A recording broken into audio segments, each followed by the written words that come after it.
Monsieur Jean-Loup Castaigne. Monsieur Christophe, Bonjour. il va bien? Il va bien. On est pas bien là? Ah bah là on est bien, hein. On est devant le poster Pensera. Ouais, super Donc poster. tu viens de Lyon. Je viens de Lyon, Vaux-en-Velin pour être précis. Je suis conseiller pédagogique à l'École nationale supérieure d'architecture. D'accord, c'est un voisin donc. On partage, enfin bref, on va raconter notre vie. Mais on est venus ensemble, il m'a fait visiter les bas-fonds, enfin bref. Tu fais partie du réseau Pensera. Oui, Pensera, c'est le réseau pédagogie pour l'enseignement supérieur en Rhône-Alpes.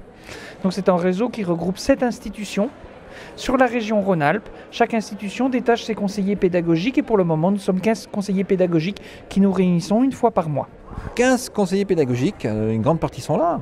Et une grande partie sont de Lyon. Hein. Donc là on va faire un petit reportage, on va aller voir, on va voir tout le monde. Voilà, donc c'est bien. Voilà. Qu'est-ce que tu as vu d'intéressant, toi, Jean-Loup, ici à la IPU? J'ai vu Christophe Battier, Tu es un fidèle, oui, voilà, d'accord. Tu es un fidèle de la IPU. fidèle de la IPU. On s'était rencontrés en 2007 ici. On s'était rencontrés en 2007 ici. Mon premier IPU, c'était à Dakar en 2000, si je me souviens bien, à l'époque où c'était encore annuel. Oui, oui, on faisait ça tous les ans. Qu'est-ce que tu as vu d'intéressant cette année? Ah, j'ai vu plein de trucs intéressants. Un super atelier ce matin sur le débat scientifique pour lequel j'avais des représentations erronées. Par exemple, je crois que c'était un débat où on argumentait en fonction de publications scientifiques. Pas du tout, c'est un débat qui remet en question des représentations erronées que les étudiants ont fréquemment et qu'on préfère faire vivre plutôt que d'exprimer. Donc on fait exprimer ces représentations erronées avant de pouvoir apporter un feedback correctif. Et on peut faire ça avec des groupes de 300-400 étudiants sans problème. Donc super intéressant. D'accord. Et qu'est-ce que ça t'apporte de venir ici avec les autres membres du réseau? Ah ben, c'est l'occasion pour le réseau d'afficher une image qui dépasse justement ce cadre restrictif de Rhône-Alpes, d'où l'intérêt du poster, d'où les communications, parce que les communications, on se les répète entre nous. Donc c'est aussi un renforcement pour les compétences de chacun, de bénéficier du réseau avant de pouvoir présenter un atelier à des enseignants, avant de pouvoir présenter une communication dans un congrès. D'accord. Et qu'est-ce que tu vas faire jusqu'à la fin du congrès? Tu as encore ciblé des Là, trucs je à vais faire? aller au gala là. Bon, on va te lâcher pour Pourquoi aller au galet. Si, aussi. Merci Jean-Loup pour ces précisions. Merci Cricri, à plus. Julien, bonjour. Bonjour, Tu es grenoblois. c'est ça, Grenoble, la capitale des Alpes. Oui. Région Rhône-Alpes et tu fais partie du réseau Pensera. Exactement. Pensera pédagogie de l'enseignement supérieur en Rhône-Alpes. Jean-Loup nous a fait l'article. Ah bah alors vous Voilà. Non, on ne connaît pas tout. Qu'est-ce que tu fais dans ton université? Donc moi je suis enseignant-chercheur en physique et je dirige le service de pédagogie, service universitaire de pédagogie, le SUP, qui a 4 missions essentiellement. Un, c'est sensibiliser les enseignants supérieurs aux questions de pédagogie, donc des conférences, des ateliers d'échange. 2, c'est former ces mêmes enseignants à un certain nombre de techniques pédagogiques. Donc ça passe par une offre de formation qui compte une vingtaine d'ateliers, typiquement la demi-journée, parfois la journée. Les enseignants s'inscrivent sur la base du volontariat, il n'y a pas d'obligation pour eux. Et puis on a structuré notre offre en 3 niveaux. Des ateliers essentiels plutôt pour ceux qui démarrent et qui arrivent dans le métier, des ateliers d'ouverture pour découvrir d'autres pédagogies, et puis des ateliers d'approfondissement pour vraiment aller au bout des choses sur telle ou telle pédagogie. D'accord. Et travailler en réseau, se regrouper, c'était une volonté, ça vous a apporté quoi? On est né comme ça, j'ai envie de dire, parce qu'on est né grâce aussi au réseau qui, à l'époque, était porté par la Suisse et puis s'est développé autour d'une cellule qui existait déjà à Grenoble INP, donc l'école d'ingénieurs de Grenoble, juste nos voisins, j'ai envie de dire. On s'est tout de suite mis en réseau avec nos voisins de Grenoble INP, on a monté l'offre d'ateliers en commun et on a partagé énormément sur notre posture de conseiller pédagogique, la façon dont on aborde les enseignants, les équipes enseignantes, notamment quand on fait de l'accompagnement d'équipes ou d'enseignants. Et puis assez rapidement, Lyon a monté également une cellule d'appui pédagogique, ou en tout cas a redéveloppé un SUP, et donc on a trouvé tout à fait naturel de travailler en réseau avec eux à ce moment-là. C'est bien d'être avec les Lyonnais. Hein. Il y a du bon, il y a du bon. Qu'est-ce que ça t'apporte de venir à la IPU? Alors ça m'apporte 2 choses. D'une part, on vient quand même présenter un certain nombre de travaux et une certaine visibilité du réseau. Tous les jours, il y a quelque chose. Hein. Ah là, en ce moment, on est sur le front. On Pensera, c'est tous les jours. Et puis il y a aussi tout un échange qui est intéressant parce que c'est des collègues qu'on rencontre finalement pas si souvent.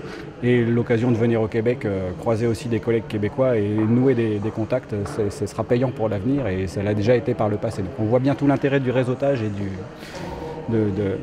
networking qu'on peut faire ici. Voilà. Ensuite, il y a aussi bien sûr profiter de la présence ici de pointures en pédagogie, hein, Jacques Tardif, Marc Romainville, Philippe Parmentier, c'est quand même des noms qui comptent en pédagogie, donc pouvoir les rencontrer, discuter avec eux dans un cadre tout à fait amical et informel, ça apporte énormément. Et puis il y a aussi bien sûr des ateliers, des conférences qu'on a grand plaisir à suivre, et ça nous fait bouger, ça nous fait avancer dans notre perception du métier et de la pédagogie universitaire en général. Bon, et quelles sont les prochaines actions du réseau Pensera? Alors, le réseau Pensera, il a à peu près une action par jour, je dirais. Non, à blague à part, il se lance un grand challenge. Le réseau Pensera, c'est d'animer la communauté universitaire, la communauté des conseillers pédagogiques en France. Et donc pour ça, il va monter à l'automne une journée et demie qu'on a appelée la journée Pensera, du développement professionnel continu des conseillers pédagogiques. L'idée, c'est de dire, on ne peut pas se former initialement et puis on est formé pour la vie en conseiller pédagogique, il faut qu'on se forme en permanence et qu'on évolue en permanence. Donc c'est ça, cette idée de développement professionnel continu. On organise ça à quelques kilomètres de Lyon. On invite l'ensemble des conseillers pédagogiques français, qu'ils soient en fonction ou qu'ils soient en devenir. Ça veut dire qu'on peut aussi toucher des enseignants-chercheurs qui vont évoluer vers ces fonctions-là. Et comme on a maintenant une subvention de la région au niveau du réseau Pensera, et bien en plus c'est quelque chose qui est loin d'être ruineux. Et donc, ça rend service à la communauté française des conseillers pédagogiques, et deux, ça nous permet, nous Pensera aussi, d'afficher une certaine visibilité et de profiter comme tout le monde pour progresser face à notre métier. Donc c'est l'ouverture vers d'autres conseillers pédagogiques pendant ces 2 journées, quoi. Exactement. Bon, j'ai tout compris. Mais j'essaierai de passer vous voir quand même. Hein. Voilà. Oh, c'est gentil. Bon, merci. Merci à toi. Eric, bonjour. Bonjour Christophe. Tu es membre du réseau Pensera, toi aussi? Oui, je suis invité permanent au réseau Pensera depuis 1 an et demi, depuis le congrès de la IPU de Rabat. Un invité permanent? Oui, après avoir un petit peu discuté à la IPU de Rabat avec les membres du réseau, j'ai pu rejoindre le réseau parce qu'on est en train de créer une petite structure, un petit groupe qui travaille sur la pédagogie universitaire. Donc tu es à Saint-Étienne? Voilà, je suis à Saint-Étienne, à la faculté des sciences. On a fait une petite communauté de pratique et on essaye de développer un peu le conseil pédagogique. Et à l'université de Saint-Étienne, tu es enseignante et quel est ton statut? Je suis enseignant Prague en physique-chimie et je suis chargé de mission sur la faculté des sciences au niveau de la pédagogie universitaire. D'accord. Et ça t'apporte quoi d'avoir rejoint ce réseau Pensera? Ça m'apporte beaucoup sur le plan du compagnonnage, sur le plan de tout l'aspect échange d'idées, échange de difficultés sur les pratiques pédagogiques. J'y trouve un sens très concret, un côté très pratique, loin des théories un peu obscures et proche du terrain et des acteurs de terrain qu'on doit rencontrer. Et le fait de faire un réseau de proximité, ça apporte quoi? Moi, ça m'apporte beaucoup dans la crédibilité que je peux apporter au niveau de mon institution. Très concrètement, ça permet de m'appuyer sur des personnes qui ont une certaine prestance dans le conseil pédagogique notamment, et de faire valoir cette dimension au niveau de mon institution. C'est une dimension qui n'existe pas à l'heure actuelle, qui est frémissante, qu'on trouve des cas isolés de demande de conseil, mais il n'y a pas de prise en charge institutionnelle de l'accompagnement pédagogique des enseignants du supérieur.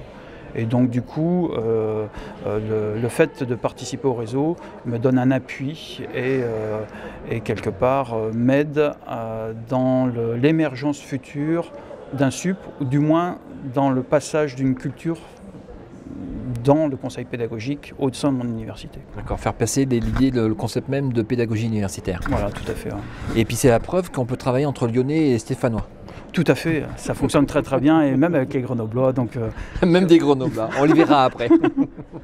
Merci Eric. Merci. Bon Christelle, bonjour. Bonjour. Toi aussi tu viens de Lyon?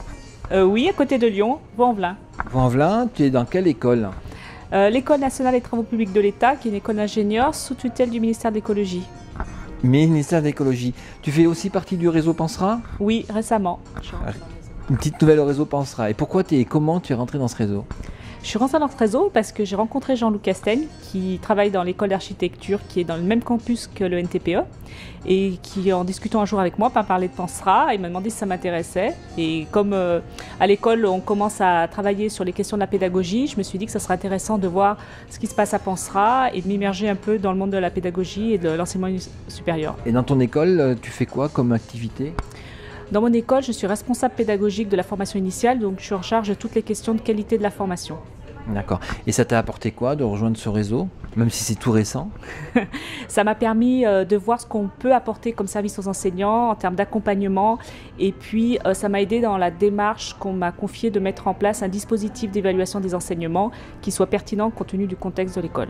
D'accord. Et le fait de venir à la IPU, ça te donne quelle vision?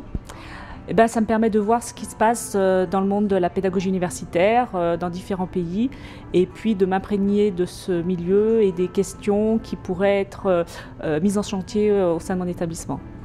Merci Christelle. Bah, de rien.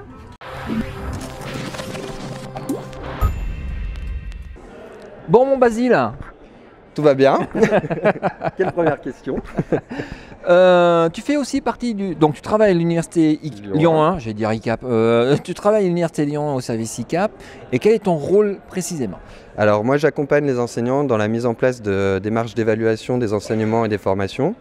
Donc tout ce qui concerne la création de procédures d'évaluation, la mise en place, le traitement des résultats et surtout après l'accompagnement des enseignants pour améliorer la qualité des enseignements qui sont dispensés à l'université.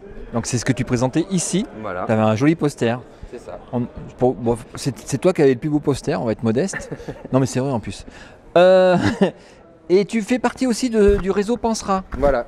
Alors ça t'apporte quoi d'être dans le réseau Pensera? Le réseau Pensera, c'est un réseau d'échange de pratiques des conseillers pédagogiques de Rhône-Alpes et du coup, une journée par mois, ça nous permet d'aborder un petit peu toutes les problématiques, toutes les questions qu'on se pose au quotidien. Il y a Jean-Loup derrière qui fait tomber notre... Voilà, Oui. donc ça permet de réfléchir sur ses propres pratiques et puis d'échanger un petit peu, de monter en compétences, de s'inspirer de ce que les autres peuvent faire et puis voilà, d'avoir un retour sur nos actions. Tu verras tout à l'heure. Et devenir un réseau, bon, à part subir les facéties de Monsieur Jean-Loup, ça fait quoi? C'est bien, hein, quand on est nombreux, on avance mieux, on avance plus vite et on fait des choses plus intéressantes. Et là, on est une dizaine. Hein. Bon, merci, Basile. De rien, Christophe.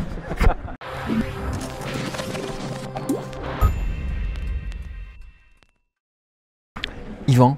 Oui. Tu es membre du réseau Pensera aussi. D'où viens-tu? Eh bien, je viens de Grenoble, l'Institut Polytechnique de Grenoble. Et qu'est-ce que tu fais là-bas? Eh bien, je suis à mi-temps conseiller pédagogique et à mi-temps professeur de mathématiques. D'accord. Et qu'est-ce que ça te fait d'être dans le réseau Pensera? Qu'est-ce que ça t'apporte? Alors, ce que ça m'apporte, déjà, moi, je suis vraiment à l'origine du réseau Pensera, puisqu'on est les premiers à avoir eu la structure de pédagogie universitaire sur la région. Donc, je suis un des pionniers. Et Un vieux. Un vieux, voilà, un vieux. Et donc, ça fait super plaisir de voir que le réseau, on en a démarré à 2, puisqu'on était 2 à Grenoble. Maintenant, on est une quinzaine de conseillers pédagogiques dans la région. Et ça, c'est vraiment super. Et donc, ce que ça me fait d'être là, un grand plaisir d'avoir ce joli poster avec tout ce qu'on fait maintenant et de voir tout le chemin qu'on a parcouru en 6 ans. 6 ans, d'accord. Et le fait de venir à la IPU, tu as vu des choses intéressantes? Déjà, tu as présenté des ateliers déjà ce matin. On a beaucoup parlé de toi ici. L'atelier sur l'analyse scientifique. Le débat scientifique. Le débat scientifique, c'est ça. Voilà. Comment faire des enseignements en profondeur avec le sens au cœur de la problématique. D'accord. Qu'est-ce que ça t'apporte d'être ici? Est-ce que tu as vu des trucs qui t'ont intéressé? Il y a des trucs qui sont scotchants. Ce que fait l'université de Sherbrooke en génie mécanique, par exemple, c'est complètement scotchant avec des approches complètement intégrées, avec des situations professionnalisantes de tous les côtés. Il y a des trucs scotchants. À côté de ça, il y a des trucs, on est content d'avoir l'ordinateur pour faire des mails. Donc là, tu t'imprègnes, et donc après, avec le réseau, vous allez gamberger ça et remettre ça en application dans vos institutions. Oui, clairement, et puis plein de contacts avec des gens super intéressants comme Jacques Tardif qu'on va faire venir pour travailler avec nous sur la question des compétences. Donc du réseautage. Ah oui, donc il y a une semaine, j'ai appris ça. Pendant une semaine, il sera pour vous, rien que pour vous. Pas rien que pour nous, parce qu'on va quand même le partager un petit peu. Hein, c'est un peu la règle du jeu dans le réseau, hein, c'est qu'on fait venir les petits copains quand il y a des choses intéressantes. Mais c'est vrai que c'est quand même à notre demande pour impulser la dynamique, s'appuyer sur un expert en matière d'approche par compétences, c'est quand même génial. Et le fait de s'être groupé, ça permet d'avoir plus de moyens et de faire des actions qu'on n'aurait pas pu faire tout seul, par exemple. Ben oui, ça c'en est l'exemple typique. La région ayant la bonne idée de nous subventionner pour ces actions-là, c'est beaucoup plus facile de faire des actions et puis du coup de les mettre en commun pour que tout le monde en profite. Donc merci Monsieur Rhône-Alpes. Ben voilà, merci Madame la région Rhône-Alpes. Ça marche. Bon, je te laisse parce qu'il y a encore plein de trucs à voir. Bah oui, t'as bien raison. Merci. Bonne continuation.